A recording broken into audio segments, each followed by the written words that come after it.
Dairy me. Have I got some news for you? I'm not even going to tell you what time it is. You know what time it is. The matches have been played over the weekend. I have got some big news for you. There's been a big shake-up at the top of the table. A huge shake-up for a number of reasons. First of all, Liverpool, first off in the weekend, playing on the Friday, away to Wolves. Boom. I was spot on. 2-0. That's what I said. And it was 2-0. Mohamed Salah scoring the first, assisting the second for Van Dijk to put home from about 8 yards. 2-0 Liverpool. Could have been a bit more. Wolves could have got one or two themselves, but that wasn't to be the case. And it was 2-0, routine victory for Liverpool. They're unbeaten after 18 games. It's 15 wins and 3 draws, and the 3 draws have only come against teams in the top 6. They've beaten every single team, home and away, outside of the top 6. I think the draws came to Arsenal, Manchester City, and which was 0-0 obviously, and a 1-1 with Chelsea. So Chelsea, Man City, and Arsenal are the 3 teams that held them. Every other team beaten. They have one more game to go to make it officially halfway through the season, and it's going to be at home at Anfield against Newcastle. I cannot see Newcastle winning that game. I'm just going to say it. They're going to remain unbeaten for the first 19 games in the Premier League, which is astonishing. They increased their gap on Friday to 4 points over Manchester City. Over to you, Manchester City. At home, Crystal Palace. They take the lead, 1-0. Gundogan scores. And from there, you're just thinking, okay, City are just going to up the gears. They're just going to get another one, and get another one, and get another one. You know, it's going to be 2, 3, 4. They were playing well. They looked like they were in the mood. And then, before I knew it, it was 1-1. And then a couple minutes later, it's 2-1 to Crystal Palace. Second half, City are pressing. They understand the importance of this game. Liverpool are 4 points clear at the top of the table. Crystal Palace, I think, scores an absolute stunning goal. 3-1 Crystal Palace. I said, hold up. Wait a minute. What's going on here? I said, no. These reporters are going wrong. It must be Man City 3, Crystal Palace 1. Rub my eyes 2 times. I mean, I don't know what to say. Kevin De Bruyne comes off the bench to try and save the day. Aguero comes on. Sterling gets hauled off. Jesus gets hauled off. And then Pep's just throwing everything forward.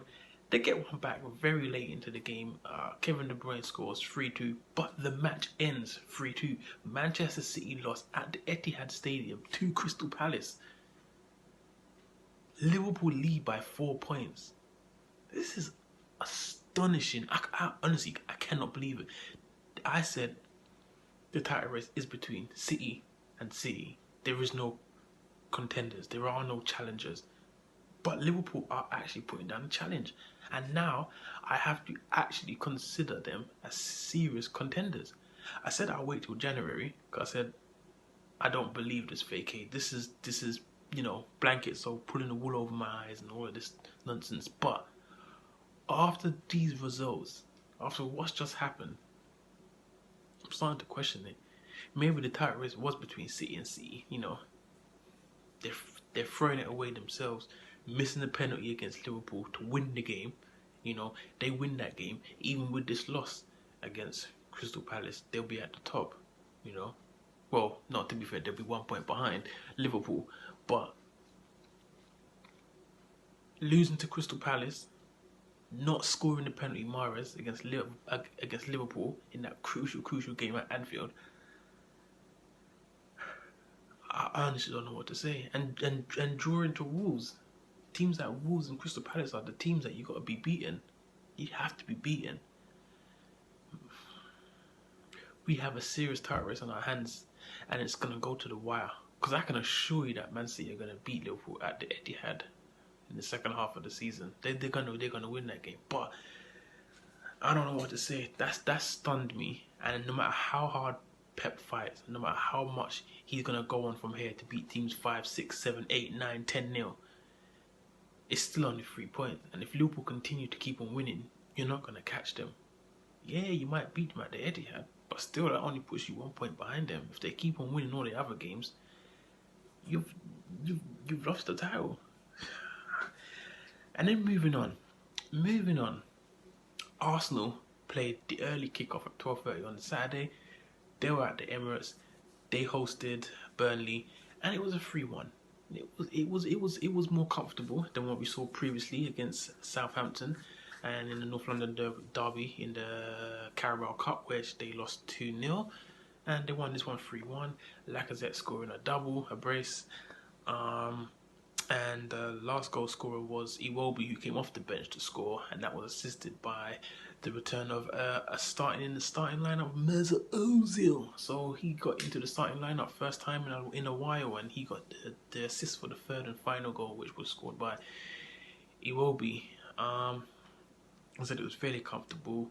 It was a good 3 points for Arsenal, and it was a good 3 points because it put them on level terms with Chelsea because they played the early kickoff. So Chelsea played a 3 p.m. kickoff now, and they're at home at Stamford Bridge, at home to Leicester, who, like I said, I predicted 2-0 to Chelsea because I was like, Leicester don't really score, but they're very solid, they're sturdy. I was like, 1-0, maybe 2-0, I'll give it to them 2-0. You know, they can be hard to break down. They're a solid team, and they just proved too much for Chelsea. Chelsea failed to score, and Leicester didn't. Vardy scored 1-0 to Leicester, and Chelsea lost. In the last, I think it's 4 or 5 weeks. I think it's 4, possibly 5. But in the last 4 weeks, I say weeks, but game weeks, so Premier League matches, Chelsea have lost to Leicester and they've lost to Wolves. It's unacceptable if you want to get into top 4, but it is what it is. They lost at home. Man City lost at home. And Arsenal now on level with, is it on level 1 point behind Chelsea? I think it's on level with Chelsea, but behind on goal difference. And they're really pushing for 4th now. And then Spurs, who played on the Sunday, the only team playing on the Sunday, knowing that Chelsea lost, can increase their gap to over 4th place Chelsea, so solidify themselves in the top 4, knowing that they're away to Everton, not an easy fixture, but knowing that Manchester City lost and also can close the gap to 2nd and keep up pace with Liverpool. So a win would keep them 6 points behind off of Liverpool and 2 points behind Manchester City. They beat Everton. And hear me out. The scoreline, and I'm not reporting rugby, I'm not reporting cricket, I promise you. Honestly, they won 6-2. 6-2. I was like, hold up, wait a minute. What's going on here? But to be fair, Spurs like to roll Everton every now and then. I remember a couple of seasons ago, they won 5-1. Harry Kane scored 3 or 4 goals. I think it might have been 4, and they beat them 5-1. So, you know, they like to roll Everton every once in a while, so I can't be too surprised, but I am definitely surprised. I thought they would win 1-0, not 6-2. Hey, how wrong was I? This is football. This is what happens. Harry Kane scored 2, Son scored 2, Dele Alli scored 1, and Eriksen scored 1. So all the big boys for Tottenham scoring, and I said it, Kane needed those players to perform. Everyone was like, oh, he's starting off slow this season, he's not getting the goals. Okay, he scored in August, but it was a very slow and, you know, rigid and robust start for Harry Kane. But I said, Ali's out injured, Eriksen's out injured, Son started the season on international duty, came back, was tired, needed to be nurtured back into the team, and they were just in and out of injuries, defensive injuries, attacking injuries, midfield injuries, and the only player that was fit was Harry Kane. And I said he can't do it all himself. He needs Eriksen, Ali, Son. He needs those players to help him score. Not because he's not a great player. For me, I personally think he's the best striker in the world. But he needs a service. He's not someone that can make his own chances. He can't.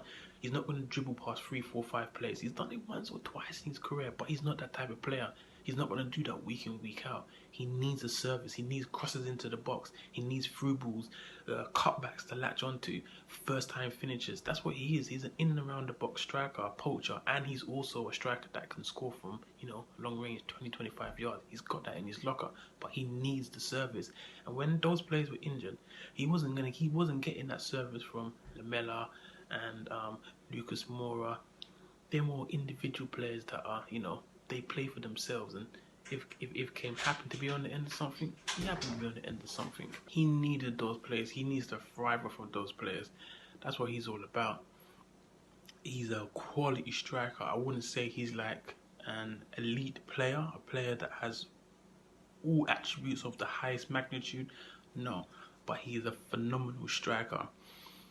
And a phenomenal striker that requires to be, he needs to be fed. And without Ali and Eriksen and those players, creative players around him, it wasn't happening for him. And now that they're back, we're seeing a much better Harry Kane. We're seeing a much better Tottenham, and it was shown against Everton. And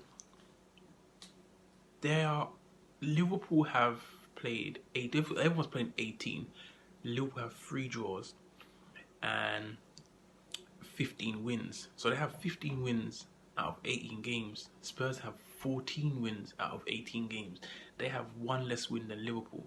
It's just that they have 0 draws, no draws, and just 4 losses. So with Liverpool's 3 draws and Spurs have got 4 losses, they're 6 points behind. So Spurs is like, go big or go home, bust or nothing, all or nothing. And they're playing really well. They're playing the best they've ever played in their whole club's football.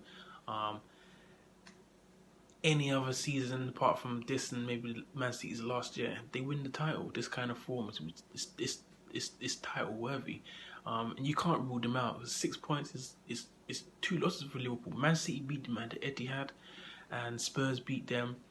That's the 6 points right there. There's a lot of football still to play, and you can't rule out Spurs either. So the top of the table is looking very interesting between Spurs, Man City, and Liverpool. Spurs have somehow crept their way into this. They've somehow done it. I don't know how, but they have. And in the final game of the Big 6 teams was Man United, away to Cardiff, Ole Gunnar Solskjaer, caretaker manager as it was, interim manager, whatever you want to give the label, stepping in for the sacked Jose Mourinho, first game in charge, an away game, and they absolutely thumped Cardiff 5-1.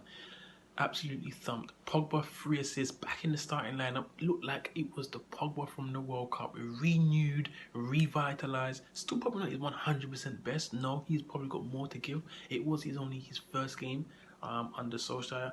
Probably going to get even better. But it was looking 10 times the player he ever did under Mourinho in probably any game that you played. We had Jesse Lingard, who scored a penalty. And he scored 2, one of them was a penalty. Anthony Martial scored. Marcus Rashford scored, and Herrera scored. Not in that order. That was just the 5 goals. Again, they conceded, so the clean sheet not there. Haven't been getting clean sheets this season, Man United, and again, another one wasn't there. But the football was a lot better. I think they had 75% possession over the whole 90 minutes, about 17, 18, 19 shots, looking much better. The football was much cleaner. A couple of stats that I saw, out before that 18th game, out of the 17 games played under Jose Mourinho, Manchester United were outrun. So how much kilometers the players covered on the pitch during the whole 90 minutes, Man United were outrun by 16 of the 17 teams that they played. 16 out of the 70 matches, they were outrun. I think the only one was against Huddersfield. I can't actually remember. I actually can't remember. But 16 out of the 7 teams they were outrun by. And there was another statistics where 17 out of the 18 teams done something more than them. It was sprints. So how much sprints that they attempted. I don't know what's classified as a sprint, but again, another 16 out of the 17 teams they played out sprinted them.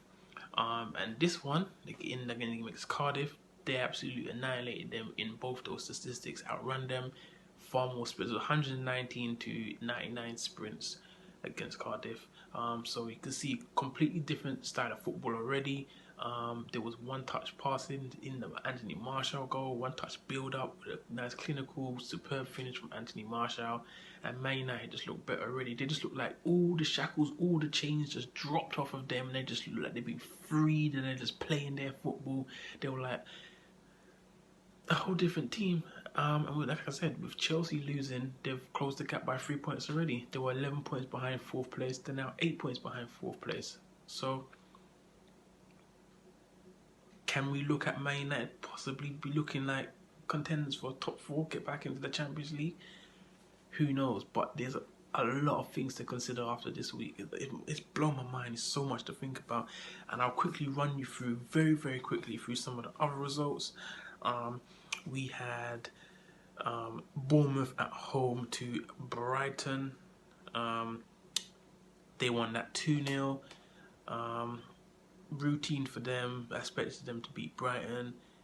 Simple enough. 3 points in the bag.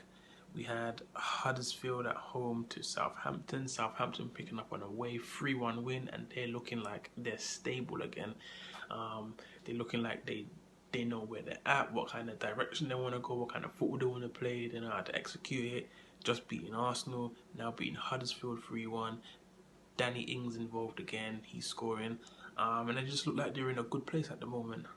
So another 3 points for Southampton. And they're looking okay. We had Newcastle at home to Fulham, sitting at the bottom of the table. They're in a world of troubles. Newcastle just iffy up and down. Don't know what to predict from them. I don't think a point would suit either of them. More so Fulham because they're right at the bottom of the table. And West Ham, who have been in really good form recently, they were at home to Watford and they lost that game 2-0. Like I said previously, West Ham are a team, you just don't know what you're going to get. They could be at home to Fulham and they lose 3-1, and then they go away to Arsenal when they win 2-1. That's just the kind of crazy, like, sporadic results you can expect from West Ham. Like, honestly, you can't predict them. West Ham is a team where form means absolutely nothing. They'll just turn up when, wherever, however, and just do what they like. And I think that was the final game that we had to cover. Yeah, that was the final game. So, again, Pool on the Friday, winning 2-0. City losing 3-2 to Palace at the Etihad. Everton losing 6-2 to Spurs on Sunday. Arsenal beating Burnley 3-1. Cardiff being thumped by Man United 5-1. Chelsea losing to Leicester at home 1-0. Big results, man. Big results. Bournemouth 2-0 win against Brighton. Huddersfield lost 3-1 to Southampton. 0-0 at St James's Park against Fulham. And West Ham losing at home 2-0 to Watford. That's it for me. Like I said, what do you think? Title pendulum swung in Liverpool's favour? Are they looking like the hot favourites now? Are the bookies going to put them as favourites? Can you see Man City clawing this one back? Do Spurs have a shout at the title? Do they have a claim? Do they have enough form and momentum that can carry them all the way to the end of the season? Let me know what you think. Hit the comment. So hit the subscribe, the like, drop a comment, and follow us everywhere. That's it from me, and I'll see you again.